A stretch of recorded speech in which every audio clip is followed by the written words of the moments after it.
big test here for Liverpool, and I think that they have passed. I think that there was a lot of people that thought that they weren't going to be actual contenders.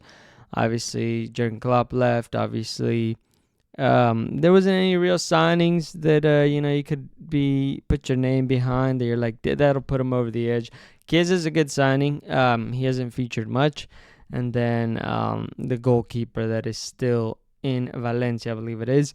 But yeah, besides that, I mean, there wasn't anything in preseason that you would think, okay, now they're gonna go. And I think again, Arne Slot has proven, listen, I got some ideas and I got my own way of teaching it, and they look fantastic. I think this was a really big test for Liverpool.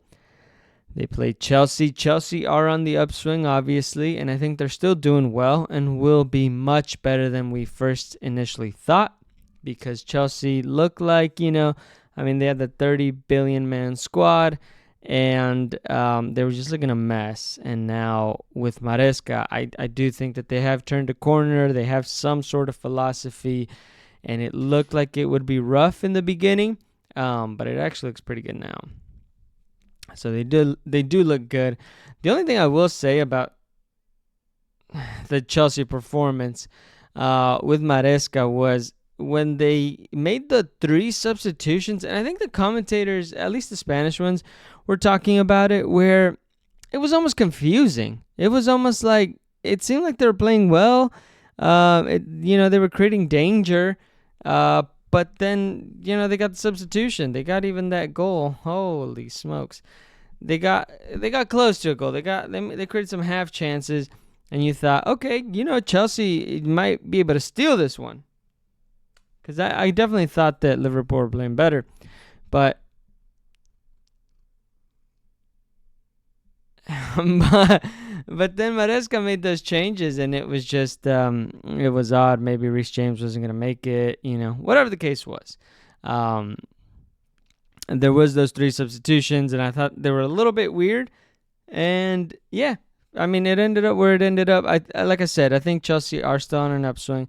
I think he has figured and solidified his starting lineup, and that's honestly half the battle, and his squad. And that's honestly half the battle because of that squad size and just kind of the mess that he inherited. He said, I'm going to work with the squad that I have, and everybody else can just kind of deal with it. And at first I thought, oh boy, that's weird. How's this going to go? It worked out. It's going well for him. So good for him. But yeah, no. Liverpool had a great game. I think it's not going to be talked about enough, but Trent Alexander-Arnold continues to play fantastic defense. And, the people that don't watch are going to continue the narrative that he's just, he's still not very good, or whatever the case might be. I mean, he was pocketing Jadon Sancho. I think he had a little bit more trouble with Neto. But, I mean, he just moved him into traffic as he can do as well. But he was not having a bad time by any means. But Curtis Jones, tip of the cap. He just became a father, and he put on a performance. I'll tell you what, for his newborn, because what a game. I mean, he was all over the pitch. I think deserved the man of the match. His goal, his first touch, he almost looks like he lost control, switches to his left, chips it over Sanchez. It was fantastic. So we'll see how long can Gakpo keep out Diaz. I don't think so. Salah's going to be there.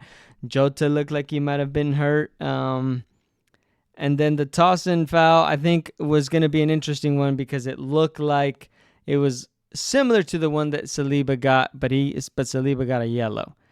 And again, if we wanted to talk about it, the only difference that I think was that Colwill was close. However, Colwill was not, I don't think, in a position to be able to catch up. I thought that would have been a red, because Colwill was behind and he wouldn't have caught up. But I'm not super upset, because it's like, okay, he was close, where you can kind of have that argument. But no, I mean, I think everybody is, especially obviously as a Liverpool supporter, you're proud. I mean, Arne Slot is doing wonderful things. Come on, Moch. Arne Slot is doing wonderful things right now. He's got us over the fucking moon. We are top of the table. I think we're all still bothered by Nottingham Forest, and how they got away with that one. But okay, that's okay. Listen, on the roll they're on, I don't see why they're not contenders. I don't see why they're not gonna maybe be tipped to win at all. So yeah, but we'll continue to keep an eye on it. Watch the rest of the season. Some very interesting refereeing performances that I think we're gonna have to do like a top. I just can't keep talking about it every week because every week is some garbage. But then it's like they find a way to hit a new low. And like I said, I think for this game, to be fair, it wasn't the worst refereeing performance. I thought it was a bit inconsistent, and I thought when there was like shoulder challenges, he was calling them, and they were mostly falling for Chelsea, but not with malice, because he gave a couple for Liverpool as well that I was like, we got away with one there. But again, there was a bunch for Chelsea that I was like, are you kidding me? I mean, Darwin won one as well, and he's freaking the fuck out, and so is Arne Slot. If you see the gif here, that is after they call a foul on Darwin, which was a clean takeaway that was going to be taken. There was a counter to what probably would have been a goal. But again, it's saying something that wasn't the worst refereeing performance, because we saw some doozies. And I can't, it feels exhausting to keep talking about the refereeing.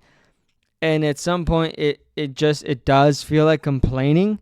But they just managed to hit any fucking lows. So we just have to keep talking about it. I mean, it has to get fixed. It really, really does. I've been calling for Howard Webb to be gone for like 2 years. And I think last year harder than this, but I mean, it's ridiculous. Again, because nothing changes. Because he doesn't do anything. So it's like, I mean, what? Come on. But like I said, keeping it positive here, keeping it towards this game specifically. Liverpool showed that Anfield is a fortress. Now they're going to be traveling out to North London to see Arsenal without William Saliba, who got a red. So we'll see that.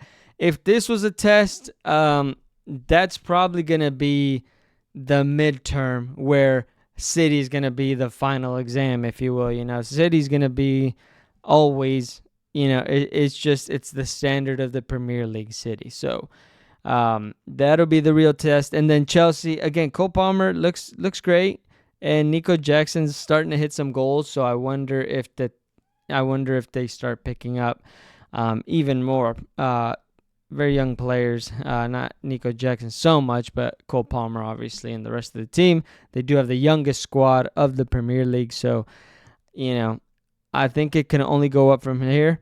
I think all the Chelsea fans, as of right now, they're probably just going to be asking for what looks to be progression, and I think it has been well. Again, Chelsea are used to being a team that's competing, and right now they're not going to be this year, I don't think. But I think for in the next couple of years, they're really going to mature and turn into something special. So, again, that was the recap for Liverpool Chelsea. Let me know what you think.